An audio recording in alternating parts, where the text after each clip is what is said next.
Good morning friends, welcome to my channel नुकी मोहब्बत। और आप देख रहे हैं कुछ मोहब्बत ऐसी भी सीजन 2। लास्ट पार्ट में हमने देखा था कि जहाँ पर हमारी जो माया रहती है वो जयदेव मिश्रा से मिलती है एक अननोन पर्सन बनकर, और उसे बोलती है कि मैं lifehack.com में से हूँ, तो मैं तुम्हारे सारे पैसों को वापस कर दूंगी, लेकिन मुझे शेयर 60-40 चाहिए, मतलब 40% मेरा होगा, 60 तुम्हारा होगा।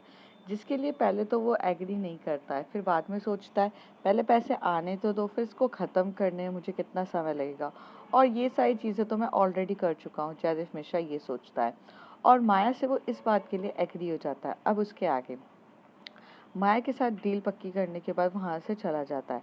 तभी वो अपने एक बंदे को बोलता है, इस लड़की पे नज़र तो रखो ज़रा, ये कौन है। तो वो कहता है कि ठीक है, मैं इसे फॉलो करता हूँ। और माया को ये बात पता चल जाती है कि इतने आसानी से कोई उसे छोड़ेगा तो नहीं। तो माया जैसी अपनी कार में बैठती है, वो वहाँ से वो कार को आगे कर रही रहती है, मतलब आगे दूर लेकर जाती है। तो वो पीछे देखती है कि उसे एक और कार फॉलो कर रही है। वो देख रही रहती है, तभी वो एकदम से मैसेज नव्या को करती है कि वो लोग मेरी लोकेशंस, वो लोग मैं कौन हूँ, ये सब ट्रैक करने के लिए मुझे फॉलो कर रहे हैं। तो नव्या कहती है कोई बात नहीं है, तुम बस इस सिग्नल तक आओ, बाकी सब हैंडल हम कर लेंगे। तो ये बोलकर वो लोग वहाँ से मतलब ये बोलकर माया वहाँ से निकल रही रहती है, और नव्या अपनी पूरी प्लानिंग करना स्टार्ट कर देती है।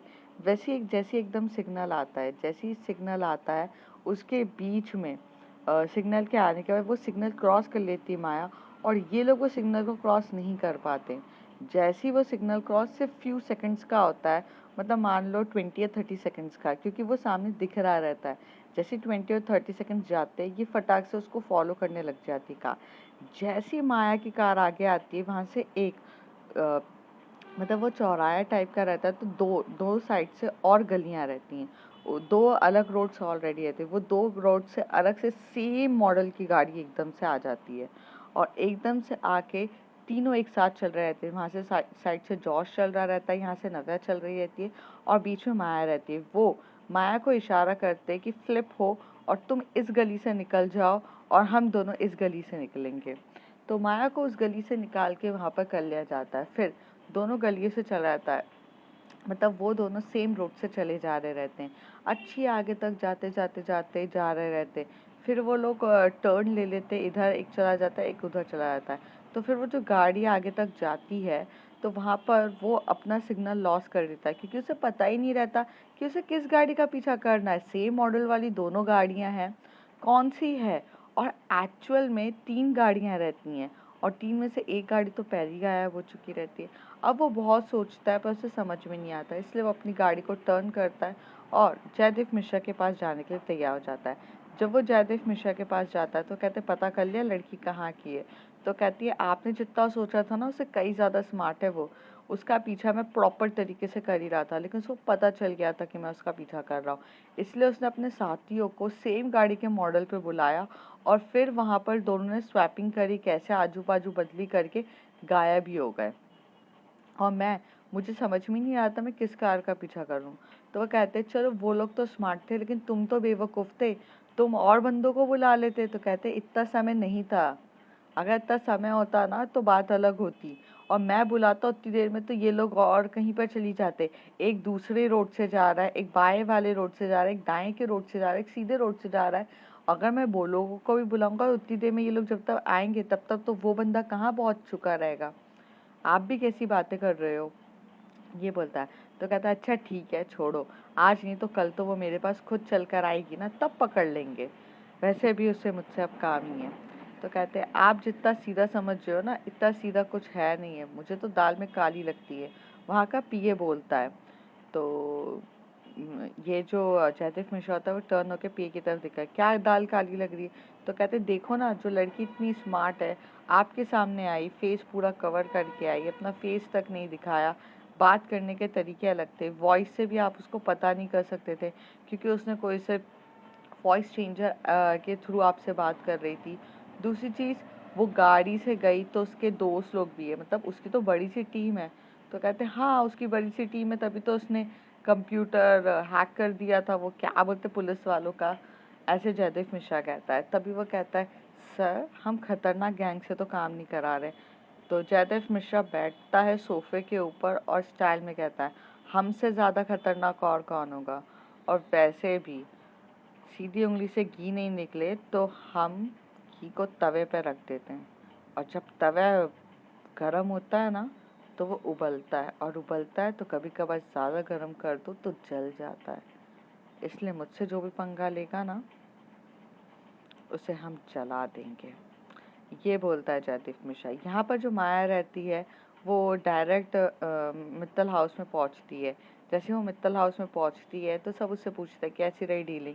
फिर वो कहती है कि नव्या और जॉश कहाँ है, अगर आज वो लोग टाइम पे नहीं आते तो मैं शायद नहीं, वो मेरा पीछा करते करते यहाँ का सारी लोकेशन भी पता कर लेते।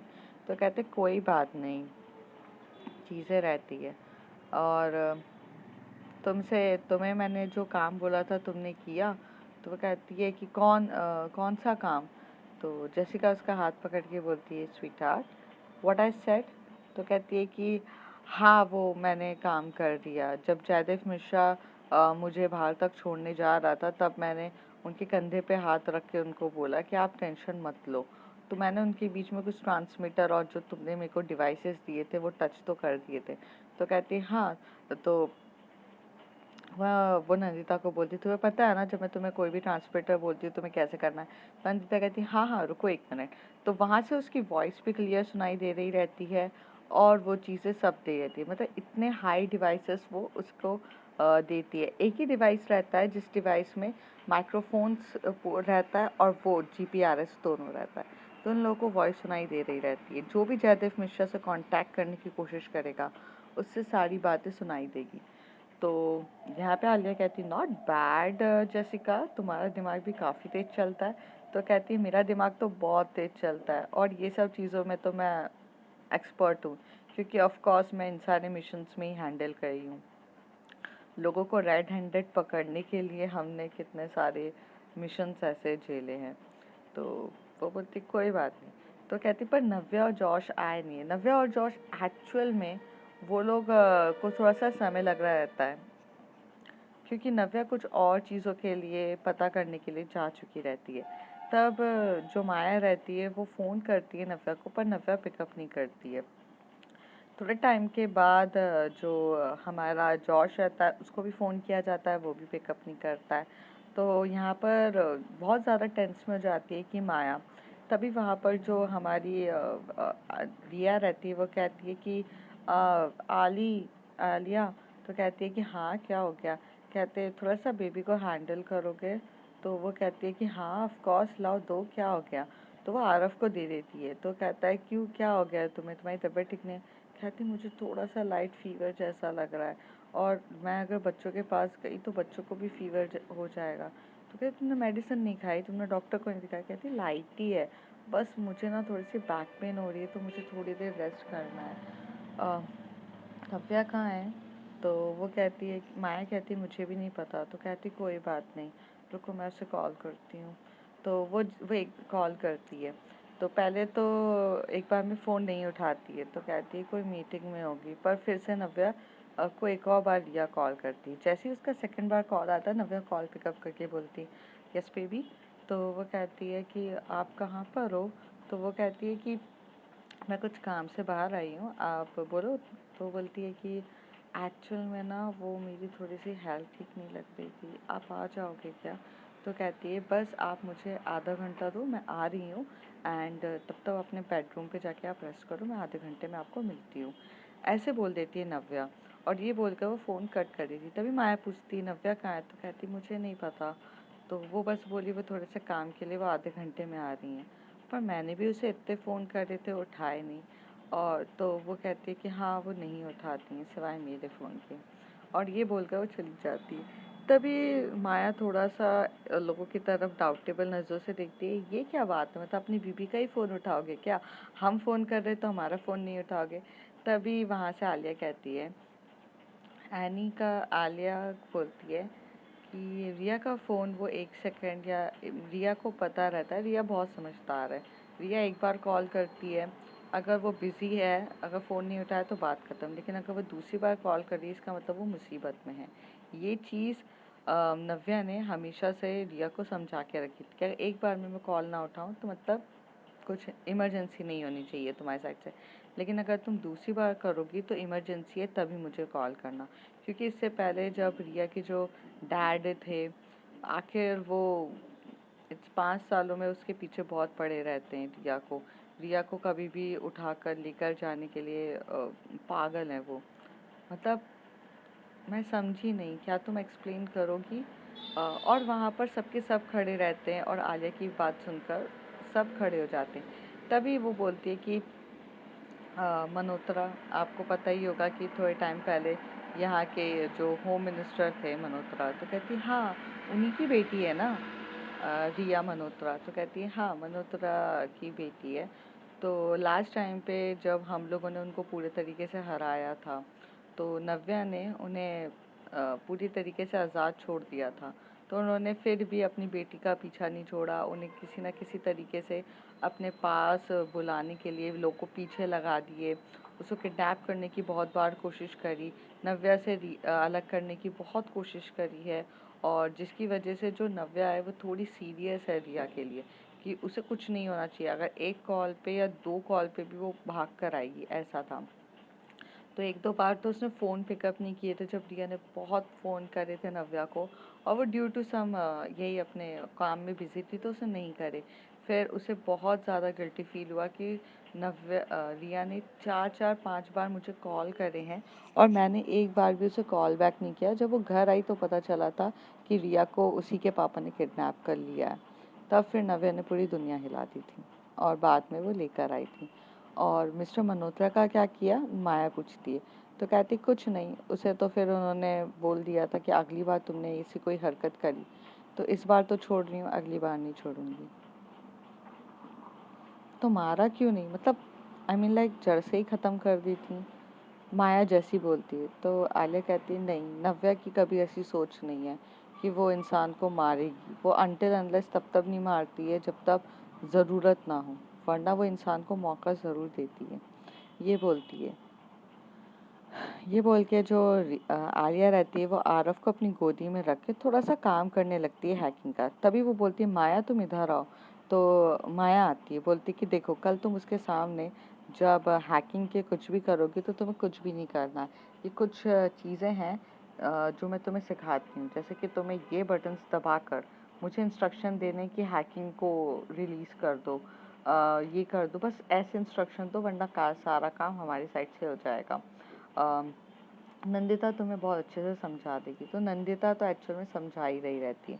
ऐसी करीब वो दिन भी निकल जाता है और उससे मतलब जब दिन निकल रहा रहता है तो एक्चुअल में नव्या बहुत जल्दी आधे घंटे के अंदर पहुंचती है। जब वो रिया के पास जाती है तो रिया को फीवर आ चुका रहता है। जैसे ही रिया को फीवर आता है तो नव्या थोड़ी सी डर जाती है। नव्या उसके पास आती है, उसे पकड़ती है और बोलती है कि बेबी तुम्हें फीवर कैसे आ गया? तुमने कुछ खट्टा वगैरह खा लिया था?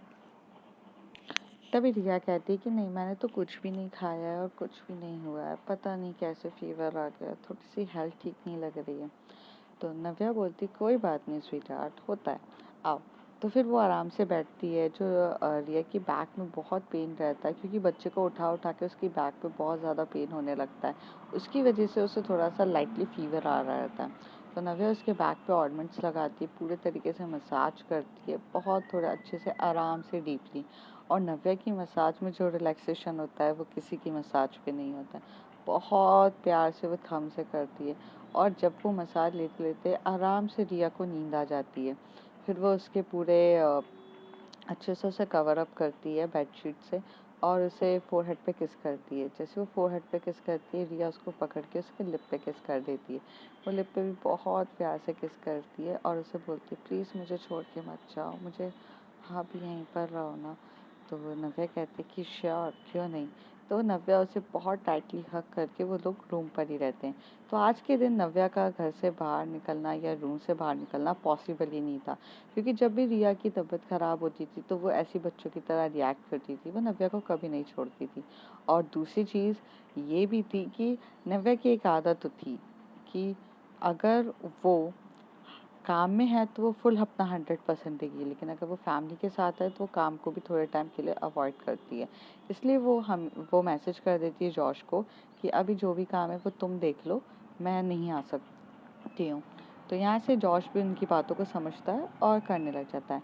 सब लोग अपने अपने काम में उसी तरीके से बिजी रहते हैं जो उनके अकॉर्डिंग टू द प्लान चल रहा था। नेक्स्ट डे आ जाता है कि जहाँ पर जयदेव मिश्रा माया को कांटेक्ट करता है, और कांटेक्ट करने का एक ही जरिया था कि ना वो नंबर शेयर करता है ना कुछ, वो सिर्फ उसकी जो ईमेल आईडी है उस पर एक मेल भेजता है कि तुम इधर आओ और ये काम मैं तुम्हें बताता हूँ तुम्हें क्या काम करना है।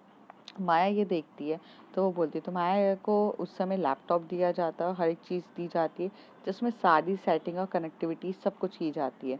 और नंदिता को बोला जाता है कि नंदिता तुम उसके साथ एज अ असिस्टेंट बन के जाओ, क्योंकि अगर कल जाके कुछ भी हो जाएगा तो उस समय माया भले हैंडल ना कर पाए लेकिन तुम तो कर सकती हो। तो वो बोलती है ओके फाइन। तो ये दोनों वहाँ पर बैठ के चाह चुके रहते हैं, लेकिन तभी जॉश बोलता है कि मेरे ख्याल से मुझे भी चलना चाहिए तुम्हारे साथ। तो वो कहता है कि नहीं जॉश, तुम्हें तो एक्चुअल में सब लोगों ने देखा है। तो वो कहता है कि ठीक है, अगर ऐसी बात है तो जॉन जॉन तुम चले जाओ। तो वहाँ से जॉन बड़ा खुश होकर बोलता है जी जी पक्का। तो बोलता है चले नंदिता मैडम। तभी वहाँ से अमृता बोलती है तुम जाओगे। तो वो कहती है कि हाँ मैं जाऊँगा, कोई इशू है क्या? तो वो कहता है नहीं नहीं मैं इसको नहीं भेजूंगी, ये जब तक मेरी गर्लफ्रेंड पे लाइन मारता रहता है। तो वहाँ पर जो माया रहती है वो कहती है तुम्हारी गर्लफ्रेंड तो लाइन नहीं मारती है ना, तुम अमृता थोड़ा सा ट्रस्ट करना सीखो, ऐसे एकदम से क्या करना है तुम्हें, छोड़ो। तो जेसिका बोलती है कि डोंट वरी अमृता, लो नंदिता के मैंने यहाँ पे कैमरा लगा दिया और ये लो उसका एक्सेस, तुम आराम से बैठ के देखो, और ये माइक्रोफोन भी लगा दिया, हटा मत देना वरना तुम्हारी गर्लफ्रेंड तुम्हारी जान खा जाएगी, और यहाँ बैठ के देखो ठीक है। तो वो कहती फाइन बट इतना भी ट्रस्ट नहीं है क्या मुझ पे, नंदिता कहती है। तो कहती तुम पे तो बहुत ट्रस्ट है पर तुम्हारी भोलेपन पे ट्रस्ट नहीं है, और लोग बहुत बहुत ज़्यादा क्लेवर होते हैं, भोलेपन का फ़ायदा भी उठाने के लिए बैठे रहते हैं। वो जॉन की तरफ देख के बोलता है, जॉन अपने सर पे हाथ फेरते हुए जॉर्ज सर से बोलता है सर। तो जॉश बोलता है जाओ ना तुम हैंडल करो ना, मान ली कुछ न्यू बात है क्या? तो कहता है ठीक है। फिर सबके सब तीनों वहाँ चले जाते हैं। वहाँ पर जयदेव मिश्रा बोलता है कि देखो हमारा ऐसे ऐसे ये चीज़ हैक हुई है, इसको करो। तो वो कहती है कि इस चीज़ के लिए टाइम लगेगा, माया कहती है। तो कहती है कि मेरे पास टाइम नहीं है, मुझे जल्दी से जल्दी चीज़ें चाहिए। तो नंदिता बोलती है कि ठीक है हम कोशिश करते हैं। तो कहते कहाँ जा रहे हो? तो कहते कि हम अपने सर्वर रूम से कोशिश कर लेंगे। कहते नहीं, मुझे नहीं पता कि तुम लोग काबिल हो कि नहीं, तुम्हारे साथ डील करने से पहले मैं डेमो भी तो देखना चाहता हूँ। तो जिसमें जो हमारी जेसिका रहती है, सॉरी जो हमारी नंदिता रहती है, वो बोलती है ठीक है आप बताओ कौन सा आपका अकाउंट फ्रीज हुआ है। तो कहती हुए तो मेरे 10-12 हैं, लेकिन इसमें से ये अकाउंट है, इसमें से अभी जितना भी पैसा है मुझे बहुत ज़्यादा ज़रूरत है, तब जाके इस पैसों से मैं आगे की डीलिंग कर सकता हूँ, वरना मैं तो अभी बैंकक्रप्ट वाली फीलिंग आ रही है मुझे। तो माया कहती है ठीक है। तो माया एकदम से लैपटॉप लेती है नंदिता से और इंस्ट्रक्शन देती है आलिया को कि ये वाला बैंक अकाउंट अनफ्रीज कर दो। तो फिर यहाँ पे जो नंदिता रहती है वो आराम से पूरी प्रॉपर डिटेल्स में देती है, और थोड़ा बहुत तो अनफ्रीज करने की वो कोशिश करती है, क्योंकि सामने वाले को दिखाना भी तो पड़ेगा, बिना कुछ क्लिक करे बिना कुछ करे आपका अनफ्रीज कैसे हो सकता है। तो नंदिता इन सब चीज़ों में थी। नंदिता और वो आलिया पहले तो बहुत देर तक चैटिंग करते हैं, क्योंकि एक बटन सिर्फ दबाना रहता है आलिया को और वो अनफ्रीज हो जाएगा। तो थोड़ी देर तक टाइम पास करके चैटिंग कर रहे रहते हैं। तभी वहाँ का बंदा कहता है तुम हो ना बड़ी हैकर? तो वो कहती है कि हाँ हूँ मैं बड़ी हैकर, बट मैं क्यों काम करूँ जब मैंने अपने असिस्टेंट्स को इतना सब कुछ ट्रेन करके रखा है। तुम्हें वैसे ना एक बात बताऊँ, तुम्हें सिर्फ और सिर्फ आम खाने से मतलब होना चाहिए, गुटली गिनने से नहीं होना चाहिए, और अपनी ये जो गुटली गिनने की आदत है इसे बंद करो। तो वो कहता है अच्छा ऐसा है क्या? तो कहता है कि हाँ ऐसा ही है, और ये बोलकर वो चुपचाप शांति से बैठा था। पीए बोलता है कि सर शांति से बैठो ना, फिर अनफ्रीज हो जाता है। तभी पीए के पास एक मैसेज आता है कि आपका account has been credited with this this amount. जो उनके पहले की सैलरी, जो पहले का जितना भी अमाउंट रहता है वो क्रेडिट हो जाता है। वो कहता है लो सर अनफ्रीज हो गया, थैंक यू मैडम। तो कहती है कि अकॉर्डिंग टू द डील इसका भी हमें 40% मिलेगा ना, हर एक चीज़ का 40%। तो फिर इसका पैसा आप हमें खुद ट्रांसफ़र कर देंगे या फिर हमें खुद आपके अकाउंट को फिर से हैक कर लूँ मैं।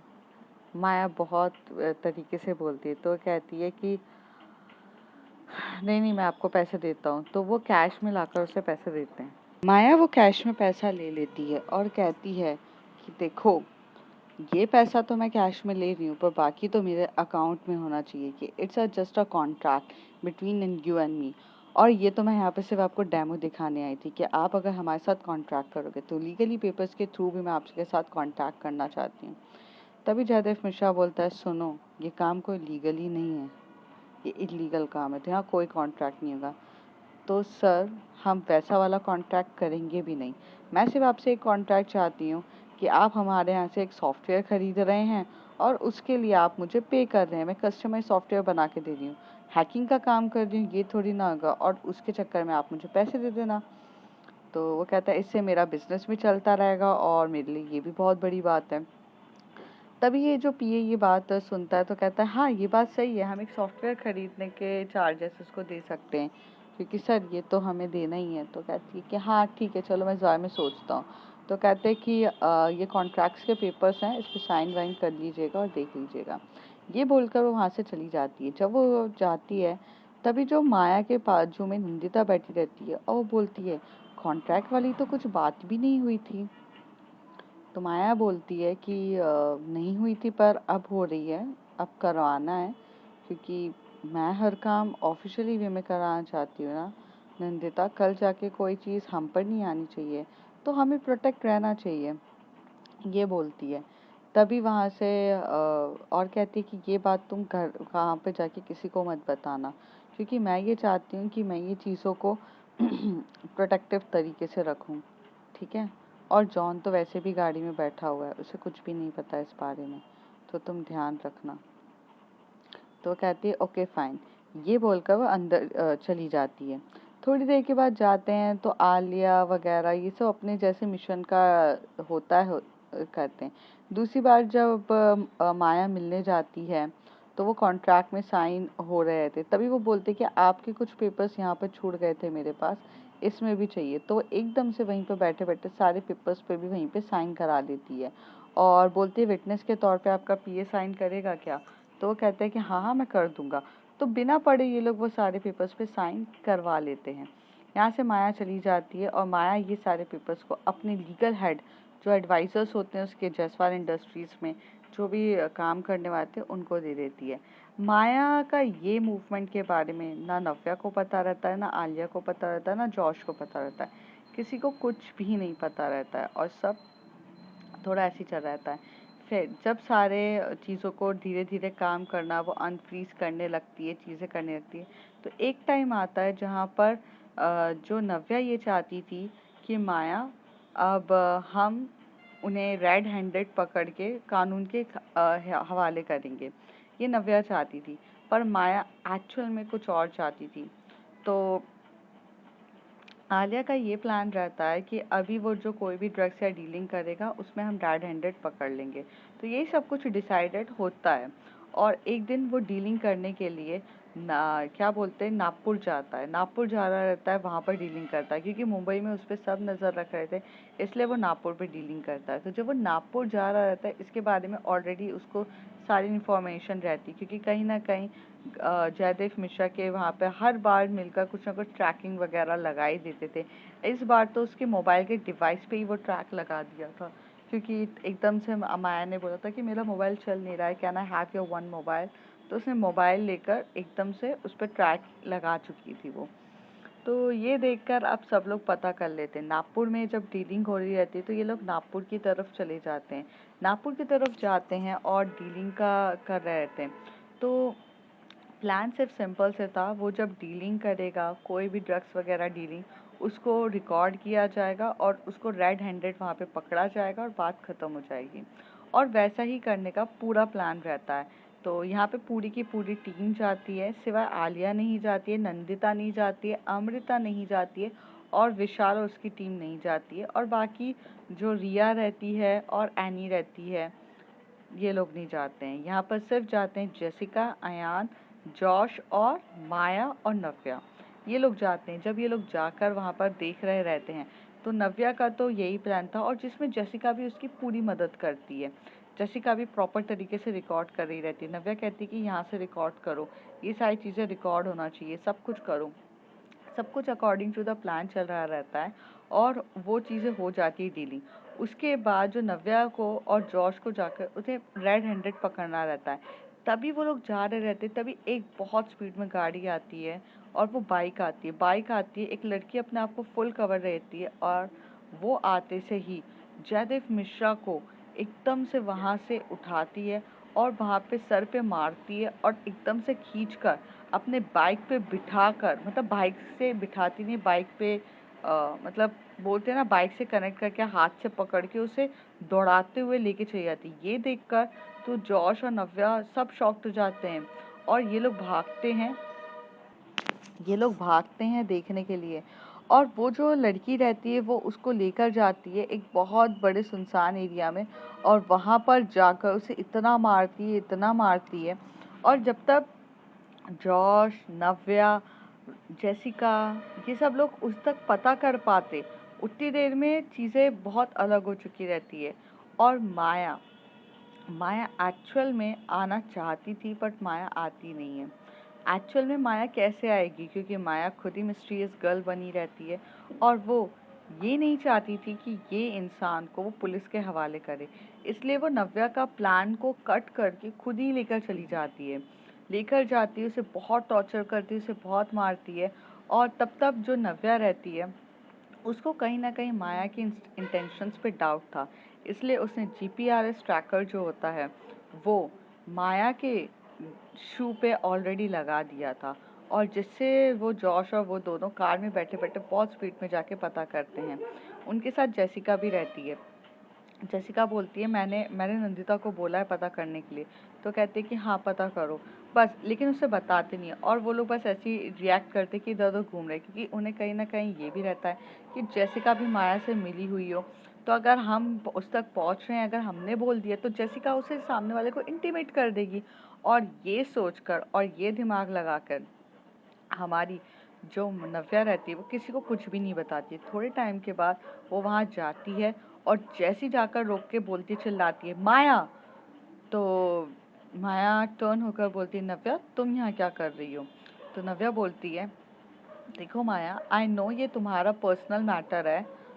अक्षय को इन्होंने ड्रग्स दिए थे, अक्षय के साथ बहुत बुरा किया था जैसे तुमने मुझे बताया था। I I completely agree with everything, but कानून को अपने हाथ में मत लो।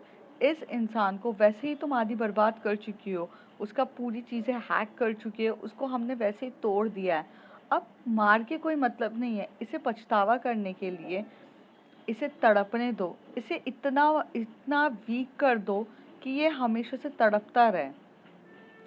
तभी वहाँ से जो माया बोलती है, तुमने क्या सोचा है कि मैं इसको अगर कानून के हवाले कर दूंगी तो कानून से ये बचकर नहीं आएगा? इसकी इतनी पावर है नव्या कि ये किसी से भी हालत हो जाएगी। उतनी देर में जेसिका बोलती है, I completely agree with you Maya, ये बात सच है नव्या, उसे मारना जरूरी है। अगर हमने उसे छोड़ दिया तो यहाँ से बड़े लोग। तो कहती है, आई कम्प्लीटली एग्री तुम लोगों से कि अगर हमने इसको छोड़ दिया तो ये बेल हो जाएगी, लेकिन बेल के बाद भी क्या अपनी नॉर्मल जिंदगी जी पाएगा? हमें इंसान को नहीं तोड़ना होता है, उसके जो घमंड करने की चीज़ है, जिस पे वो गुरूर करता है, वो उसे तोड़ना ज़्यादा ज़रूरी है। तुम उससे वो सब चीज़ें छीन लो, और जब तुम मुझसे वो सब चीज़ें छीन लोगी तो वो एक एक अच्छा इंसान या मेहनत से कमाने के लिए सोचेगा, तो उसे वो पावर आने ही मत दो। जैसे कि जैसे कि तुम उसको उस ज़ीरो पोजीशन पे लाके खड़ा कर दोगी, तो वहीं से उसे शुरुआत करनी पड़ेगी। और अगर वो कभी भी कुछ गलत काम पे जाएगा तो तुम उसे छीन सकती हो चीज़ें। तो जॉश बोलता है कि लेकिन ऐसे मारना तो सही नहीं ना, एक मौका तो दो। वक्त और हालात की वजह से वो बुरा इंसान बना होगा। तो तभी नव्या कहती है कि आई डोंट अंडर तभी माया कहती है, आई डोंट अंडरस्टैंड कि तुम लोग इतने ज़्यादा भावुक क्यों हो रहे हो इस इंसान के लिए। तो नव्या कहती है, भावुक नहीं हो रहे, लीगली तरीके से काम करते हैं, उसे प्लीज़ कर दो। वो बहुत बार टेररिस्ट टाइप की एक्टिविटीज़ भी कर रहा है, उसे मारने से कोई फ़ायदा नहीं है, लेकिन अगर उसे हमने हमारे डिपार्टमेंट को हैंडल किया तो कम से कम वो जो उसकी इल्लीगल एक्टिविटी से जो आर्म्स बन रहे हैं, जिससे वो ड्रग्स वेपन्स बनाता है पैसों से, वो सब चीज़ों के बारे में पता चल जाएगा और देश का ही भलाई होगा। तो वो कहती है कि मुझे देश से कोई लेना देना नहीं है, मैं यहाँ पे सिर्फ अपना बदला लेने आई हूँ और तुम देश का बदला लेने आई हो। मैं इसे नहीं छोड़ सकती हूँ, क्योंकि मुझे पता है कि अगर मैंने इसे छोड़ दिया तो यही करेगा। तभी नव्या कहती, ओके फाइन, तुम्हें सब पे भरोसा नहीं है, लेकिन तुम्हें मुझ पे तो भरोसा है ना, तुम उस इंसान को मेरे हैंड ओवर करो।